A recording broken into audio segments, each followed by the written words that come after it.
Chapter 27 of The Lair of the White Worm by Bram Stoker. LibriVox.org by Betsy Bush. Chapter 27 on the Turret Roof. The storm which was coming was already making itself manifest, not only in the wide scope of nature, but in the hearts and natures of human beings. Electrical disturbance in the sky and the air is reproduced in animals of all kinds, and particularly in the highest type of them all, the most receptive, the most electrical. So it was with Edgar Caswall, despite his selfish nature and coldness of blood. So it was with Mimi Salton, despite her unselfish, unchanging devotion for those she loved.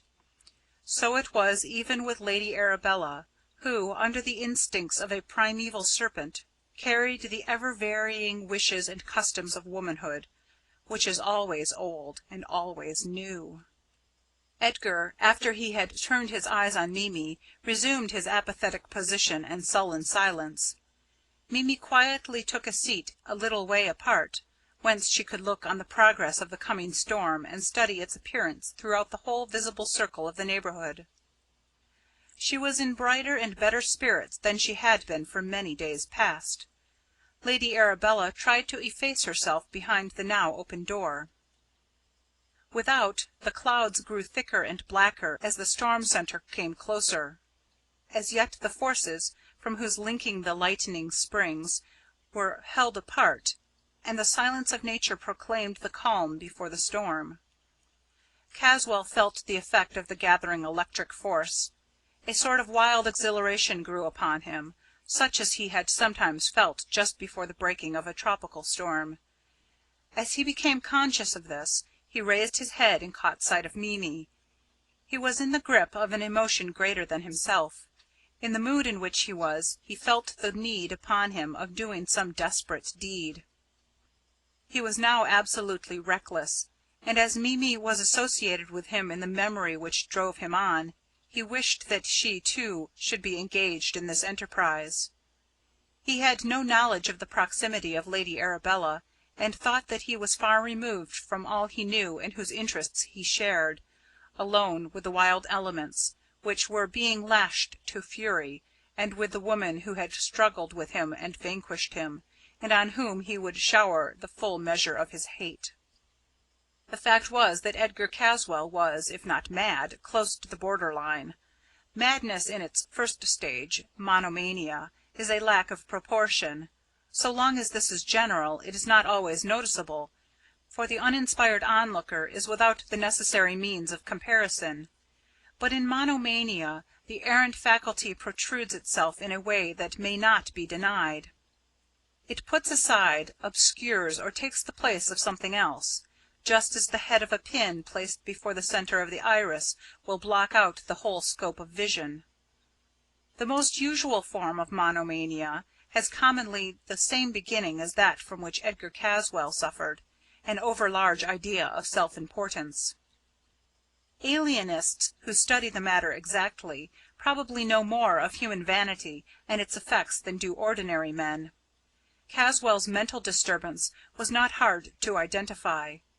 Every asylum is full of such cases, men and women who, naturally selfish and egotistical, so appraise to themselves their own importance that every other circumstance in life becomes subservient to it. The disease supplies in itself the material for self-magnification. When the decadence attacks a nature naturally proud and selfish and vain, and lacking both the aptitude and habit of self-restraint, the development of the disease is more swift, and ranges to farther limits. It is such persons who become imbued with the idea that they have the attributes of the Almighty, even that they themselves are the Almighty. Mimi had a suspicion, or rather perhaps an intuition, of the true state of things when she heard him speak, and at the same time noticed the abnormal flush on his face and his rolling eyes. There was a certain want of fixedness of purpose which she had certainly not noticed before, a quick spasmodic utterance which belongs rather to the insane than to those of intellectual equilibrium. She was a little frightened, not only by his thoughts, but by his staccato way of expressing them. Caswell moved to the door leading to the turret stair by which the roof was reached, and spoke in a peremptory way, whose tone alone made her feel defiant. "Come, I want you." She instinctively drew back. She was not accustomed to such words, more especially to such a tone. Her answer was indicative of a new contest. "Why should I go? What for?" He did not at once reply, another indication of his overwhelming egotism. She repeated her questions, habit reasserted itself, and he spoke without thinking the words which were in his heart. "I want you, if you will be so good, to come with me to the turret roof. I am much interested in certain experiments with the kite, which would be, if not a pleasure, at least a novel experience to you. You would see something not easily seen otherwise." "I will come," she answered simply. Edgar moved in the direction of the stair. She followed close behind him. She did not like to be left alone at such a height, in such a place, in the darkness, with a storm about to break. Of himself she had no fear.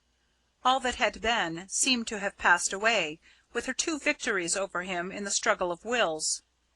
Moreover, the more recent apprehension, that of his madness, had also ceased. In the conversation of the last few minutes he seemed so rational, so clear, so unaggressive, that she no longer saw reason for doubt. So satisfied was she that even when he put out a hand to guide her to the steep narrow stairway, she took it without thought in the most conventional way. Lady Arabella, crouching in the lobby behind the door, heard every word that had been said, and formed her own opinion of it. It seemed evident to her that there had been some rapprochement between the two who had so lately been hostile to each other, and that made her furiously angry. Mimi was interfering with her plans! She had been certain of her capture of Edgar Caswell, and she could not tolerate even the lightest and most contemptuous fancy on his part which might divert him from the main issue. When she became aware that he wished Mimi to come with him to the roof, and that she had acquiesced, her rage got beyond bounds. She became oblivious to any danger there might be in a visit to such an exposed place at such a time, and to all lesser considerations, and made up her mind to forestall them. She stealthily and noiselessly crept through the wicket, and, ascending the stair, stepped out on the roof. It was bitterly cold, for the fierce gusts of the storm which swept round the turret drove in through every unimpeded way, whistling at the sharp corners and singing round the trembling flagstaff. The kite string and the wire which controlled the runners made a concourse of weird sounds, which somehow, perhaps from the violence which surrounded them, acting on their length, resolved themselves into some kind of harmony, a fitting accompaniment to the tragedy which seemed about to begin. Mimi's heart beat heavily. Just before leaving the turret chamber she had a shock which she could not shake off. The lights of the room had momentarily revealed to her as they passed out Edgar's face, concentrated as it was whenever he intended to use his mesmeric power. Now the black eyebrows made a thick line across his face, under which his eyes shone and glittered ominously. Mimi recognized the danger, and assumed the defiant attitude that had twice already served her so well. She had a fear that the circumstances in the place were against her, and she wanted to be forearmed. The sky was now somewhat lighter than it had been. Either there was lightning afar off, whose reflections were carried by the rolling clouds, or else the gathered force, though not yet breaking into lightning, had an incipient power of light. It seemed to affect both the man and the woman. Edgar seemed altogether under its influence. His spirits were boisterous, his mind exalted. He was now at his worst, madder than he had been earlier in the night. Mimi, trying to keep as far from him as possible, moved across the stone floor of the turret roof, and found a niche which concealed her. It was not far from Lady Arabella's place of hiding. Edgar, left thus alone on the centre of the turret roof, found himself altogether his own master in a way which tended to increase his madness. He knew that Mimi was close at hand, though he had lost sight of her. He spoke loudly, and the sound of his own voice, though it was carried from him on the sweeping wind as fast as the words were spoken, seemed to exalt him still more. Even the raging of the elements round him appeared to add to his exultation. To him it seemed that these manifestations were obedient to his own will. He had reached the sublime of his madness. He was now in his own mind actually the Almighty, and whatever might happen would be the direct carrying out of his own commands. As he could not see Mimi, nor fix whereabouts she was, he shouted loudly: "Come to me! You shall see now what you are despising, what you are warring against. All that you see is mine, the darkness as well as the light. I tell you that I am greater than any other who is, or was, or shall be. When the master of evil took Christ up on a high place and showed him all the kingdoms of the earth, he was doing what he thought no other could do. He was wrong. He forgot me. I shall send you light up to the very ramparts of heaven, a light so great that it shall dissipate those black clouds that are rushing up and piling around us. Look, look! At the very touch of my hand, that light springs into being and mounts up and up and up." He made his way whilst he was speaking to the corner of the turret whence flew the giant kite, and from which the runners ascended. Mimi looked on, appalled and afraid to speak lest she should precipitate more calamity. Within the niche Lady Arabella cowered in a paroxysm of fear. Edgar took up a small wooden box, through a hole in which the wire of the runner ran. This evidently set some machinery in motion, for a sound as of whirring came. From one side of the box floated what looked like a piece of stiff ribbon, which snapped and crackled as the wind took it. For a few seconds Mimi saw it as it rushed along the sagging line of the kite. When close to it, there was a loud crack, and a sudden light appeared to issue from every chink in the box.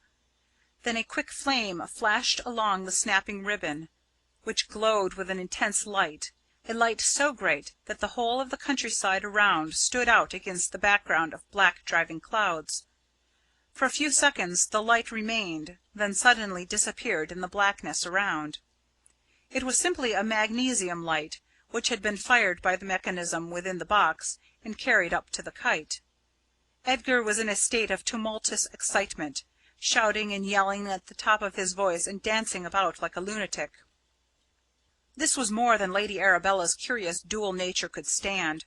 The ghoulish element in her rose triumphant, and she abandoned all idea of marriage with Edgar Caswall, gloating fiendishly over the thought of revenge. She must lure him to the White Worm's hole. But how? She glanced around and quickly made up her mind. The man's whole thoughts were absorbed by his wonderful kite, which he was showing off, in order to fascinate her imaginary rival, Mimi.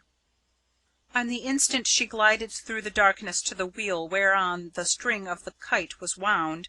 With deft fingers she unshipped this, took it with her, reeling out the wire as she went, thus keeping, in a way, in touch with the kite.